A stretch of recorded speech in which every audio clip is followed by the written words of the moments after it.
Hello everyone. We have researched the Tuskegee syphilis experiment, and today we are going to present to you on our findings. My name is Dom, and I will be doing the original study and its findings. My name is Caroline, and I'll be doing why the original study got called into question from other sources. And my name is Lakia, and I will be adding the final conclusions of the investigation. And my name is Marissa, and I will be talking about the risk to the public as a result of the study. The Tuskegee experiment, officially called the Tuskegee Study of Untreated Syphilis in the Negro Male, was a deeply unethical medical study conducted by the U.S. Public Health Service from 1932 to 1972. It involved 399 African-American men in Alabama who had syphilis, along with a control group of 201 men without the disease. The participants were misled into thinking they were receiving free health care and treatment for bad blood, but they were not informed about their syphilis diagnosis or the true purpose of the study. The primary goal was to observe the natural progression of untreated syphilis over time. Researchers deliberately withheld effective treatment even after penicillin became the standard care in the 1940s. This decision resulted in significant suffering, including serious health complications and deaths amongst participants. The original study was called into question because participants were not told the true purpose of the study.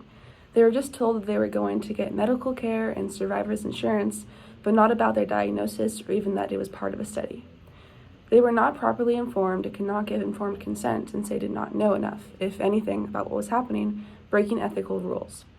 Another factor was that they were taken advantage of because they were a vulnerable community of poor and illiterate sharecroppers. There was no treatment available for syphilis at the time, so that led to the participants to suffer from that disease. It was called into question after a while from the public, realizing the ethic violations, and finally wanted to find some accountability.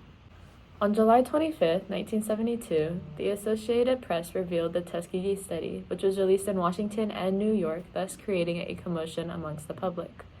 As a result, the Assistant Secretary for Health and Scientific Affairs appointed an ad hoc advisory panel to review the study. The investigation uncovered that in 1947, the PHS established rapid treatment across the country, treating syphilis using penicillin.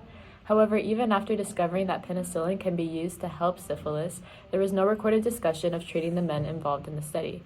So by 1969, dozens of men had died with their wives, children, and others that had been affected. Despite knowing this, the government scientists continued to further the study. So in February 1969, a blue ribbon panel discussed whether or not the study should be terminated or not.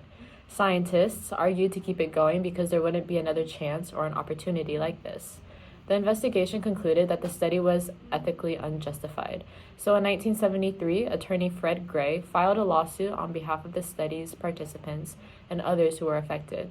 The lawsuit ended in a settlement of more than $9 million, which was distributed to the participants. In addition to the settlement, the U.S. government promised to provide various free services to the study survivors and their families. These services also included free medical and burial services brought upon by the Tuskegee Health Benefit Program.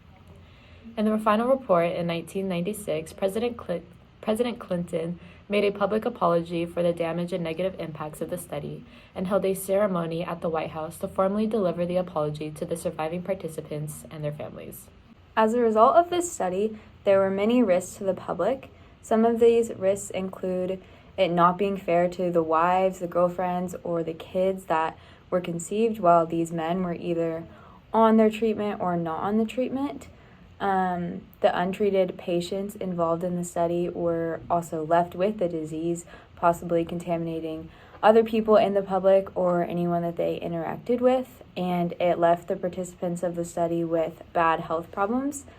Some other results and risks to the public from the study were failure to educate and treat participants justly, which has led to the public to mistrust researchers and the health system, especially in Black communities. So they have lost trust in the health system, and therefore the Black men were less likely to go to the healthcare system to receive medical care. And there were also many challenges to the public health system during that time as a result of the study.